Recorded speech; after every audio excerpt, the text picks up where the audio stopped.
Hello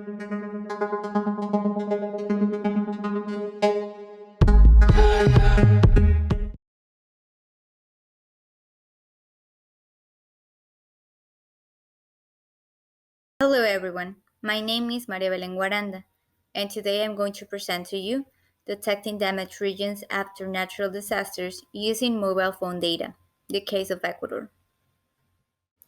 The context of our work takes place on April 16th of 2016, when Ecuador was shocked by a 7.8 earthquake in the Richter scale, with an epicenter in the city of Pedernales, province of Manabí. This province is the third most populated one in the country. After such a disaster, it is imperative for governments to identify the most affected zones in order to allocate resources efficiently and, most importantly, on time. The protocol followed by the government is the following.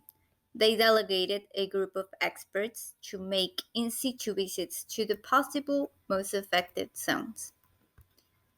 These people check, for example, the presence of cracks on lands, structural damages, among other things. All these tasks require a lot of human effort, resources, and especially time. For our particular case of a study, a report showing the results of these visits was released 2 months after the earthquake took place. This means that during that time, neither the government nor the population knew the exact dimensions of the disaster. Now, what happens just after an earthquake happens? The natural human behavior is to contact in any way their beloved ones in order to check if they are okay. The preferred way is through cell phones. Hence, mobile data becomes a rich source of information. With these premises, we ask ourselves, can we identify the most affected zones in a shorter period of time using mobile phone data? The datasets that we used are the following. The first one of mobile phones activity. It contained 11 million aggregated records. The aggregation was both temporarily and spatially, and they could correspond to either calls or SMS.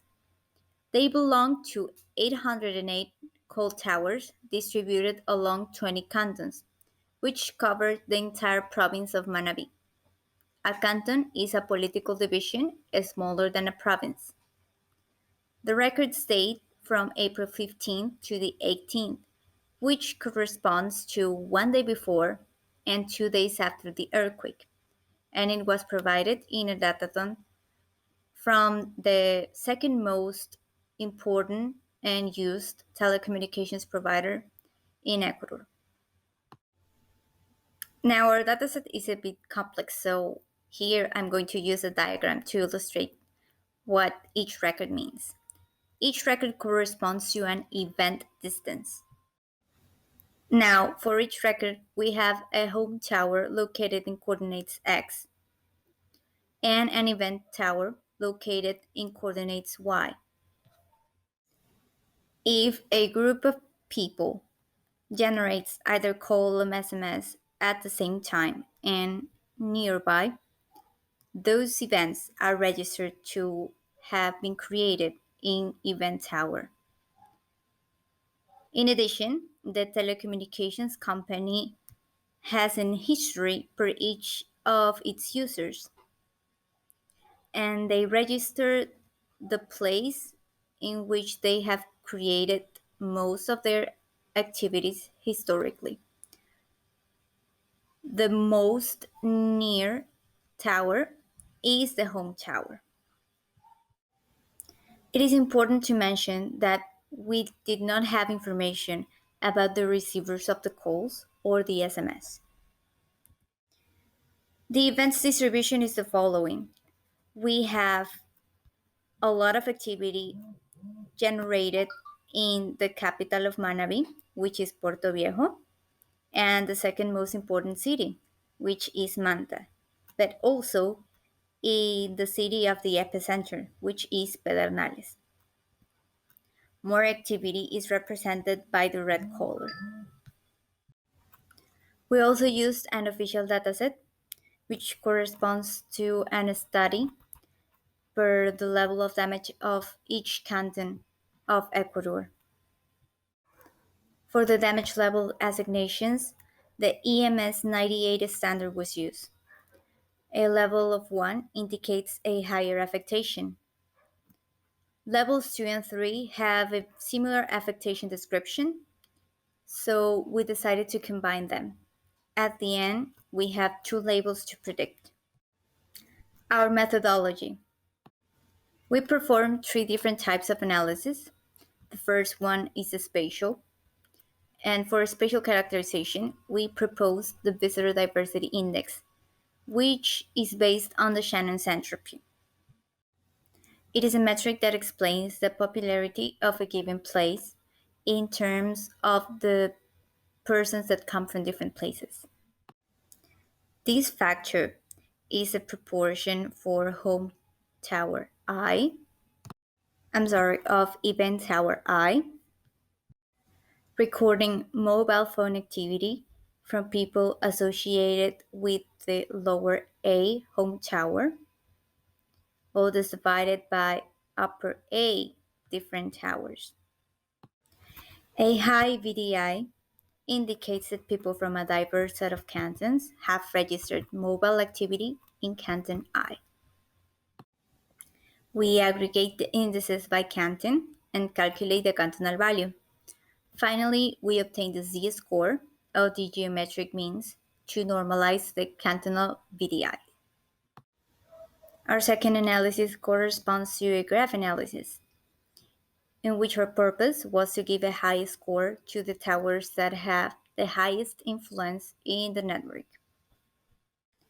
We built weighted directed graphs in which each tower has a node. An edge is created when a certain amount of users who have presented an event on tower V have A as a home tower. This is the function in which we calculate the weight for each edge, and it is proportional to the amount of users and the shift, which is the distance in kilometers between these towers. It is relevant whether if the shift was large, meaning that the users moved larger distances, or if the amount of users is big, meaning that the place is popular or received a lot of affected persons. We selected eigenvector centrality as a metric to extract the most important nodes. For our case study, an important node represents a tower where mobile activity is generated by displaced people. We also aggregated the eigenvector centralities by canton, and our top three cantons were the ones that received a lot of displaced people. Finally, we perform a temporal analysis where a difference on the activity of a canton, one day before and one day after a natural disaster, could be an indicator that a disruptive event has occurred. So we built time series for each day and each canton. We aggregated by hour, and we applied an Euclidean distance to measure the similarity between both days. Our results. In this table, we show different performance metrics for the different models we built. We note that KNN outperformed the other models with a 67%. We correctly identified 6 out of 9 highly damaged cantons. And this is the final map we were able to reconstruct with KNN. While we were not able to tag with 100% of accuracy, we reached a 75%. While we were not able to tag with 100% of accuracy, this method is valuable because we generated a map with a 75% of accuracy using only data from 2 days after the disaster versus the 2 months from the official map.